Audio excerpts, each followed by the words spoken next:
तो मैं आपके लिए पहले 6 स्टेप लिख दे रहा हूं, उन्हीं 6 स्टेप से आपके लिए चलना है। पूरा का पूरा डिसोल्यूशन एकदम खत्म हो जाएगा, बहुत ही इजी है एकदम।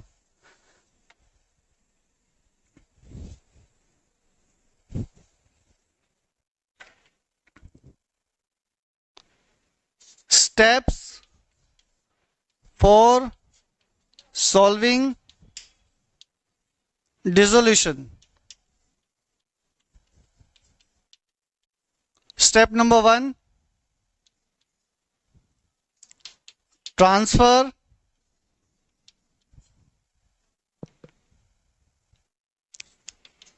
all balances of accounts। Example के तौर पर मैं बता दे रहा हूं, कैपिटल अकाउंट, कैश अकाउंट, और आपका एक आता है लोन अकाउंट। ठीक है, फर्स्ट स्टेप है तुम्हारा जो भी बैलेंसेस है, अगर आपके अकाउंट दिए हुए हैं, for example capital account, cash account या फिर लोन अकाउंट, ये अकाउंट आपको बनाने पड़ते हैं। ठीक है, इनके जो बैलेंसेस है ना वो उनमें पहले डाल दो। ओके, फिर उसके बाद में सेकंड स्टेप, ट्रांसफर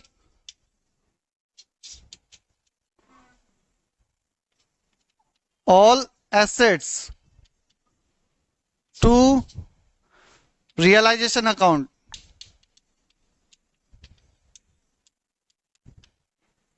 ठीक है, थर्ड स्टेप है तुम्हारा transfer all liabilities to realisation account. Fourth वाला स्टेप है ट्रांसफर RDD इफ एनी। अगर RDD रहेगा तभी ट्रांसफर करना है, ठीक है, अदरवाइज नहीं करना है। अभी तो आपको नहीं समझेगा, लेकिन करूंगा तो एकदम सब कुछ समझ में आएगा कि मैंने क्या लिखा है। ये डिस्ट्रीब्यूट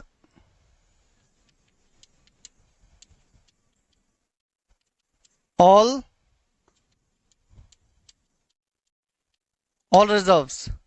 आपके लिए सारा का सारा रिजर्व जितना भी बैलेंस शीट में दिया है सबका सब पार्टनर्स में डिवाइड कर देना है, डिस्ट्रीब्यूट करना है। और 6 वाला एडजस्टमेंट है solve as per adjustment. Last वाला जो स्टेप है वो आपका है सॉल्व एज पर एडजस्टमेंट। जितने भी एडजस्टमेंट दिए जाएंगे उस हिसाब से आपके लिए सॉल्व करना होगा सम। ठीक है, अब इन्हीं स्टेप्स से मैं क्या करूंगा, मैं अपनी जर्नल एंट्रीज निकाल लेता हूं। पहले आपको मैं ये बता देता हूं कि हर एक चीज की जो जर्नल एंट्री है वो कैसे होती है। ओके, तो जर्नल एंट्री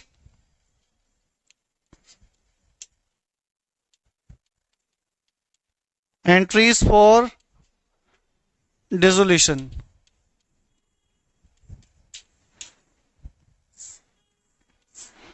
चाहे आप लेजर करो चाहे आप जर्नल करो, आपके लिए ये 6 स्टेप फॉलो करने। अगर आप ये 6 स्टेप फॉलो करते हो तो आपका पूरा का पूरा डिसोल्यूशन खत्म हो जाता है। ठीक है, सॉल्व हो जाता है। पहली बात, सिस्टम से ही चलना है, हमें सिस्टम से बाहर नहीं जाना है। तो जैसे कि मैंने बताया था तुम्हें कि कंपनी जब डिसॉल्व होती है, बंद होती है, तो एक लिक्विडेटर के लिए अपॉइंट किया जाता है। और लिक्विडेटर कौन होता है? एक एक्सपर्ट होता है जिसे नॉलेज होती है कि किस तरह से एसेट को वैल्यू किया जाता है और किस तरह से उसे सेल किया जाता है। जो भी पैसा आता है उससे वो क्या करता है, सारी की सारी लायबिलिटी का पेमेंट कर देता है। ठीक है, क्योंकि कंपनी बंद हो रही है, जिससे कंपनी ने अमाउंट लिया है वो छोड़ेंगे तो नहीं। ठीक है, उन्हें पैसा देना ही पड़ेगा। तो इसीलिए कंपनी के पास जो भी पैसा आता है पूरा का पूरा अमाउंट उन लायबिलिटी का पेमेंट करने में लगा देती है। ठीक है, पहला लेते हैं कि जो लिक्विडेटर है उसे कुछ ना कुछ फीस दी होगी। ठीक है, या फिर उसने कुछ ना कुछ खर्चा किया होगा अपनी जेब से। जो भी खर्चा लिक्विडेटर करता है सबसे पहले वो रिकॉर्ड किया जाता है। ओके, अगर मैं सिस्टम से बताऊं तो ठीक है, तो ये एंट्री फॉर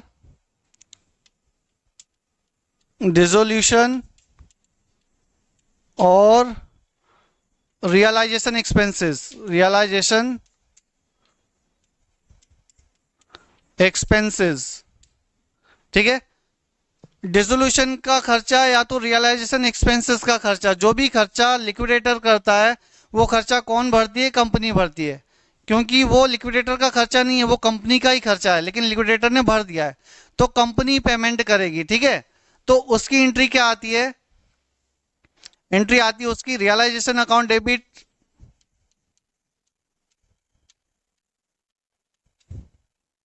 टू कैश और बैंक। क्यों? क्योंकि जो अमाउंट है वो रियलाइजेशन का एक्सपेंस है, ठीक है, एक्सपेंस है, इसलिए रियलाइजेशन अकाउंट डेबिट हुआ, ठीक है। और क्योंकि कंपनी के पास से पैसा जा रहा है, चाहे चाहे कंपनी कैश में पेमेंट करे चाहे बैंक द्वारा पेमेंट करे, तो इसलिए कैश और बैंक क्रेडिट हो रहा है। समझ में आया? एक चीज आपको याद रखनी है, जब जब आपका लॉस होगा तब तब आपका रियलाइजेशन अकाउंट डेबिट होगा। जब जब किसी भी चीज का पेमेंट होगा, चाहे वो एक्सपेंस का पेमेंट हो चाहे किसी भी लायबिलिटी का पेमेंट हो, जब जब पेमेंट की बात आएगी तब तब रियलाइजेशन अकाउंट डेबिट ही होगा। समझ में आया? अब मान लेते हैं ये जो एक्सपेंस है, ये जो रियलाइजेशन का खर्चा है, ये कंपनी नहीं करती है, ठीक है। इनमें से कोई पार्टनर था, ए या फिर बी, ए और बी ने बोला कि भाई हमारी जो कंपनी है वो तो डूब रही है, उसके पास तो कोई पैसा है नहीं, चलो ऐसा करते हैं कि हम ही पेमेंट कर देते हैं।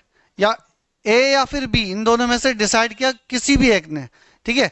अगर कोई पार्टनर उसका पेमेंट करता है तो सिंपल सी बात है भाई, रियलाइजेशन अकाउंट तो डेबिट ही होगा, चाहे पेमेंट कोई भी करे, पर पेमेंट तो हो रहा है ना, तो रियलाइजेशन अकाउंट डेबिट। तो पार्टनर अगर अगर जो रियलाइजेशन एक्सपेंस है अगर पार्टनर करता है पेमेंट, तो क्या हो जाएगा? To partner capital, to partner capital, okay, partner capital आपका क्रेडिट हो जाएगा। समझ में आया? जब जब पेमेंट होगा तब तब रियलाइजेशन अकाउंट डेबिट होगा। और पेमेंट कौन कर रहा है? अगर कंपनी कर रही है तो कंपनी के पास से कैश बैंक जाएगा, इसलिए कैश बैंक क्रेडिट। अगर पार्टनर पेमेंट कर रहा है तो कंपनी के पास से क्या कुछ गया? नहीं गया, ठीक है, कंपनी के पास से कुछ भी नहीं गया, तो इसलिए कैश बैंक क्रेडिट नहीं होगा, क्योंकि हम कंपनी का अकाउंट बना रहे हैं। जो पेमेंट है वो किसने किया है? वो पार्टनर ने पेमेंट किया है, इसलिए एंट्री बन गई तुम्हारी realisation account debit to cash और बैंक अकाउंट। तो ये तुम्हारी फर्स्ट प्रायोरिटी होती है। थर्ड वाला है तुम्हारा, अब यहां से चलते हैं, transfer all balances of account. Capital account है, ये भी हम बनाते हैं, ठीक है, तो इसका बैलेंस इसमें डाल देंगे, कैश का बैलेंस इसमें डालेंगे, अगर लोन अकाउंट दिया तो उसका भी बैलेंस उसमें डालेंगे। तो बैलेंसेस को ट्रांसफर करने की कोई भी एंट्री नहीं आती है, ठीक है। तो ये चीज याद रखना, कोई भी आप बैलेंस ट्रांसफर करते हो कैपिटल, कैश और लोन का, तो उसकी कोई भी जर्नल एंट्री नहीं बनती है। एंट्री यहां से आपकी बननी स्टार्ट होती है। तो फर्स्ट सेकंड है आपका transfer all asset to realisation account. जब कोई भी एसेट रियलाइजेशन अकाउंट में ट्रांसफर होगी तो तुम्हारी एंट्री बनती है realisation account debit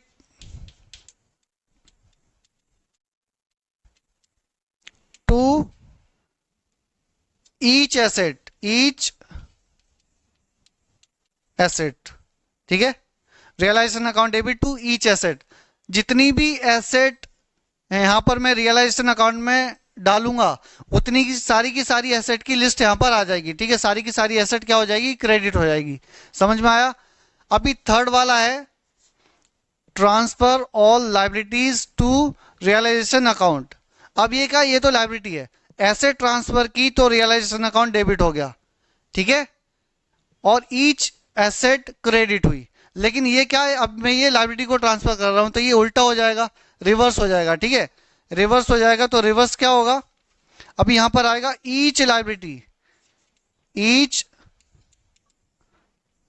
liability account debit to realisation account, to realisation account, ठीक है, समझ में आ रहा है? एक एक एक एक एक एक करके सॉल्व कर रहे हैं हम। अभी लेते हैं फोर्थ वाला। अगर आरडीडी ट्रांसफर की, अगर दी हुई है आरडीडी सब में, अगर दी हुई है बैलेंस शीट में, और वो आरडीडी अगर मैं ट्रांसफर करता हूं, तो मैं मान लेता हूं थोड़े टाइम के लिए कि जो आरडीडी आपकी लायबिलिटी है, जिस तरह से आप लायबिलिटी के लिए ट्रांसफर करते हो उसी तरह से आपको आरडीडी को भी ट्रांसफर कर देना है। ठीक है, तो आपकी जो एंट्री है वो सेम एंट्री बनेगी, RDD account debit to realisation account. देखो यहां पर लाइबिलिटीज अगर मैं लिखता तो लाइबिलिटी का यहां पर नाम आता, टू रियलाइजेशन आया। ठीक है, अब यहां पर भी क्या है, यहां पर एक ही सिंगल आरडीडी है, इसलिए मैंने क्या लिखा, RDD account debit to realisation account. Okay, अब यहां पर क्या है, यहां पर सारा का सारा रिजर्व डिवाइड हो रहा है, सारा का सारा रिजर्व डिवाइड होगा तो किसको मिलेगा, पार्टनर को मिलेगा। ठीक है, अब पार्टनर को मिलेगा तो एंट्री क्या आनी चाहिए भाई, पार्टनर को मिलेगा तो पार्टनर की इनकम, इसका मतलब पार्टनर्स क्या होंगे, क्रेडिट होंगे। ठीक है, उन्हें क्या मिल रहा है, रिजर्व मिल रहा है। रिजर्व मिल रहा है तो एंट्री क्या बनती है, मान लो कि जर्नल रिजर्व है, जर्नल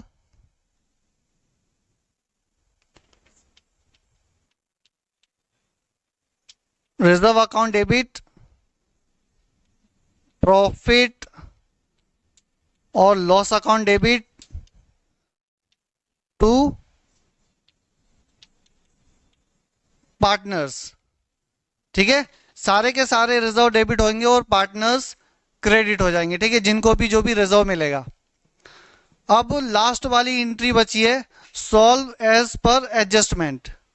जो भी एडजस्टमेंट आता है उस हिसाब से अब हमें चलना है। अब एडजस्टमेंट आ क्या सकता है, एडजस्टमेंट ये आ सकता है कि भाई जो डिसोल्यूशन है ये हो किस लिए रहा है, पूरा का पूरा जो डिसोल्यूशन है इसका क्या प्रोसीजर, इसका क्या प्रोसेस है। तो इसका प्रोसेस ये है कि भाई ये जो लिक्विडेटर है, लिक्विडेटर ने सारी एसेट को वैल्यू कर डाला है। कैसे वैल्यू किया, देखो सारी की सारी एसेट रियलाइजेशन अकाउंट में ट्रांसफर करी। रियलाइजेशन अकाउंट का मतलब होता है एक ऐसा अकाउंट जहां पर एसेट को रखा जाता है वैल्यू कर कर सेल करने के लिए। ठीक है, तो रियलाइजेशन अकाउंट ही है, तो यहां पर एसेट को वैल्यू किया और वहां पर रख दिया। ठीक है, अब सारी तैयारी हो चुकी है, अब क्या करना है, एसेट को सेल करना है। अभी कभी कभी क्या होता है कि कुछ तो एसेट हम सेल कर देते हैं, चलो भाई उससे एसेट को सेल करेंगे तो पैसा मिलेगा। ठीक है, लेकिन कोई कोई एसेट ऐसी होती है, मान लेते हैं कि कोई फर्नीचर है, फर्नीचर अगर कंपनी में पड़ा है तो कोई पार्टनर बोलता है कि सर ऐसा करते हैं कि जो फर्नीचर मुझे अच्छा लग रहा है ये फर्नीचर को मैं लेके चला जाता हूँ। ठीक है, चाहे वो डिस्काउंट में लेके जाए चाहे प्रीमियम पर लेकर जाए, जो भी अमाउंट में लेके जाएगा। ठीक है, तो इसके दो सिचुएशन है, जब भी एसेट को सेल करेंगे तो एक तो सेल से अमाउंट आएगा, दूसरी बात या तो उस एसेट के लिए कोई पार्टनर लेकर जाएगा। ठीक है, या तो एसेट सेल होगी या तो एसेट को पार्टनर लेकर जाएगा। तो उसकी एंट्री क्या आती है, उसकी एंट्री मैं आपको बताता हूं।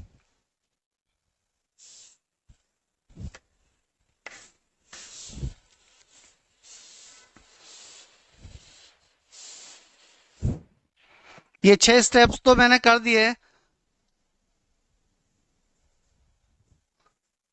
लास्ट वाला बाकी, ये वाला एक्सप्लेन करते हैं। When assets are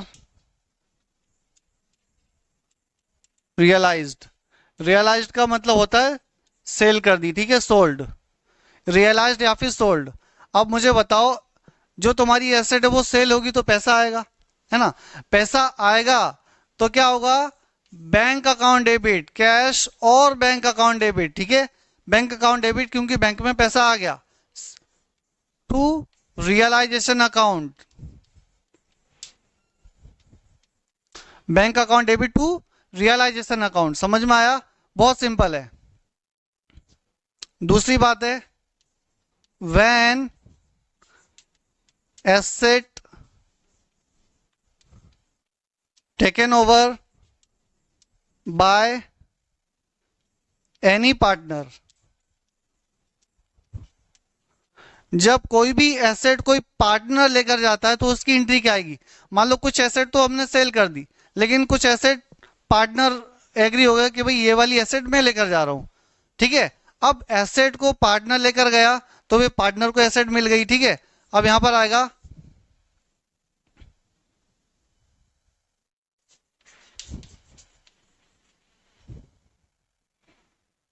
partner capital account debit to realisation account,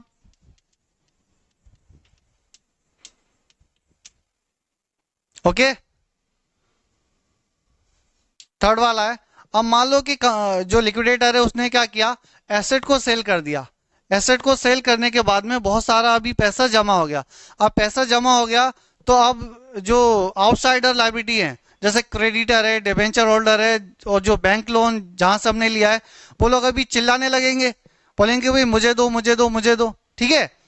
अब उनका भी तो पैसा रिटर्न करना है ना।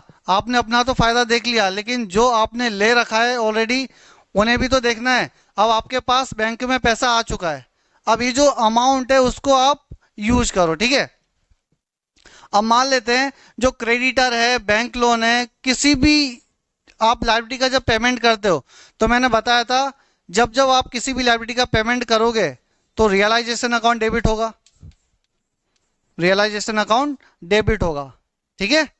और क्रेडिट क्या होगा, टू कैश और बैंक। यहां पर मैं हेडिंग लिख देता हूं, व्हेन लायबिलिटी पेड ऑफ, ठीक है। जब आपकी लायबिलिटी का पेमेंट होता है तो एंट्री आती है realisation account debit to cash bank.